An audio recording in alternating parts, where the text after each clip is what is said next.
Hey guys, welcome to my channel. This is Soumya. As you guys have seen in my first part, we began our journey from Bangalore to Varanasi. So, as it was my first flight experience, I was so nervous and so excited. I was like, oh god. But the moment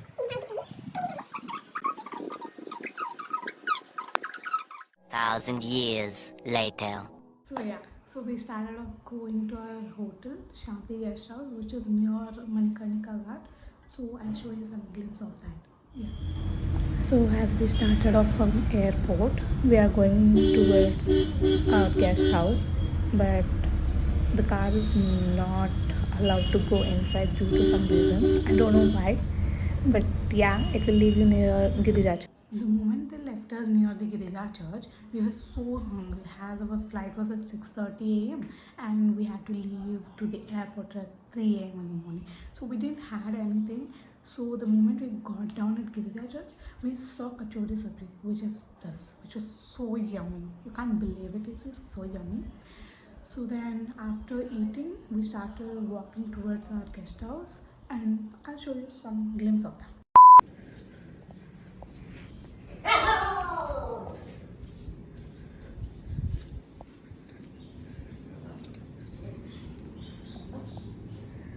As soon as we reached the hotel, we checked in and we got ready and we left for bathing in Ganga River. The moment we went to the Ganga River, it's also known as Manikarnika Ghat, which is nearby our hotel. We saw a small temple over there, which is also called a Someshwara Shiva temple. I don't know. My friend told me it's called as Someshwara Shiva temple, which is beside Manikarnika Ghat. And also Manikarnika Ghat is also known for burning dead bodies over there. So this is the temple I was talking about called Someshwara Shiva temple. So this is the glimpse of Manikarnika Ghat. As you guys can see, the guy over there, he was explaining something to my parents, saying that we are not supposed to go inside the water unless and until it's 12 o'clock in the afternoon.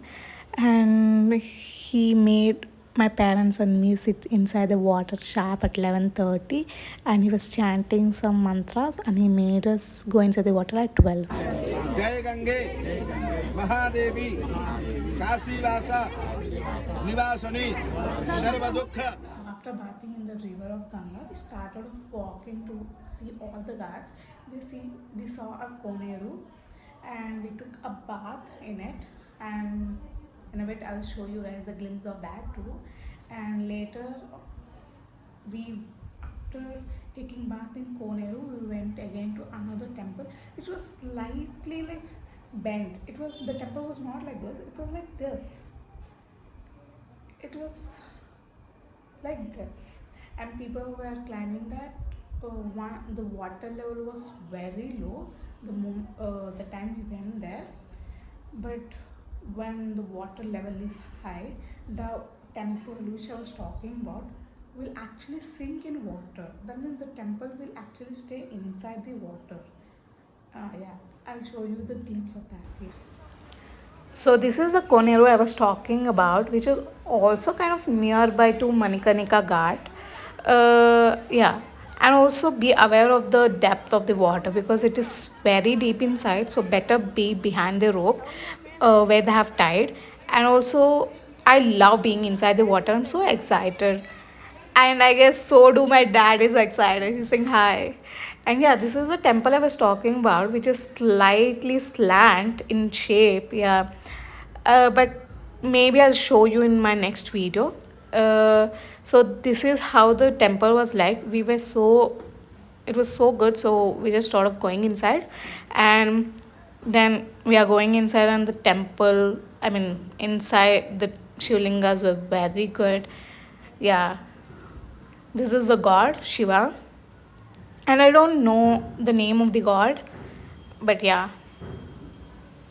After bathing in Koneru and also visiting the temple, we started off walking to see the ghats. And as we were walking, we thought of going inside the water to swim. As it was so sunny over there, it was so hot. The humidity was so high, so we just went inside the water. 2,000 years later. So after swimming in Ghats, we went directly to Kashi Vishwanath temple. So we went through gate 4. Actually, there are 4 gates: gate 1, gate 2, gate 3, gate 4. So actually, while we are going inside, the guards stopped us saying that you can't take your bag with you, or you can't carry your mobile phones with you, and so on. So once you go inside, you have to hand over your bag or whatever and keep them in the locker. So there will be another security check. They'll check your bag again, and then you can go. There will be a big line. You have to stand there for half an hour, 1 hour. It depends on the line. So after that, you can visit the temple. And after, there are actually Shiva temple, Annapurna temple, and Ganesh ji, and I guess there's well kind of thing. And actually, the surprising thing is, there the monkeys are there. Means the monkeys are there. I don't know why. I feel like they have some kind of skin disease. I don't know. Means all the monkeys have some kind of rashes, like they are literally red in color. They didn't have much of hair, fur, whatever. So later on, if it's a big line, if you go through gate 1, gate 2, gate 3, there'll be a big line. So you guys have to stand for so long. It may take 1 hour, 2 hours. It depends on the line, as I told you earlier. So then sometimes there will be brokers, mediators who would literally take you directly to darshan, or the temple, within 6 minutes. 6 minutes. Within 6 minutes, they'll take you to the temple and make the darshan happen. But you guys have to give money to them. Like per person, it's 100. If it's like 3 people, it's like 300. But it still depends on the person who you're approaching. Like if the person is so money minded, he may ask you 200. And also it differs from the people to people. Like if it's a foreigner, they might ask 500, 1,000. It depends. So yeah. So and also, don't believe people there. They are a big scammers. Really, they are big scammers. Like if you want to see the god, you have to pay. If you want to touch the god, you have to pay. If you have to breathe, you have to pay. Literally, they are big scammers. The abhisheka water, you have to pay. They won't ask you anything, and they just tie the rope to your hand, and they'll be like, they're trying to ask like, give me the 50 rupees, give me the 100 rupees. If they suddenly touch you, they'll be like, give me 100 rupees. If they put the kumkuma they don't ask your permission. They just come and put kumkuma to you, and they'll be like, give me 100 rupees. And you can't be like, no. It's like, so be aware of it. And the people over there are very big scammers. So you guys better be aware where you are, and don't believe people over there. Most importantly, while buying stuff, don't just randomly believe anyone. If you meet a guy outside on the streets of Varanasi, and if he be like, come, I'll show you, I'll take you, that don't believe. He is actually a broker or a mediator who doesn't directly take money from you, but he will take from them. For example, I'll give you this example where we went to buy a Rudraksha. At the time, we were actually buying Rudraksha, and there was a foreigner. A local guy took him to that shop. So he wanted to buy a small Rudraksha, which is actually worth of 30 rupees.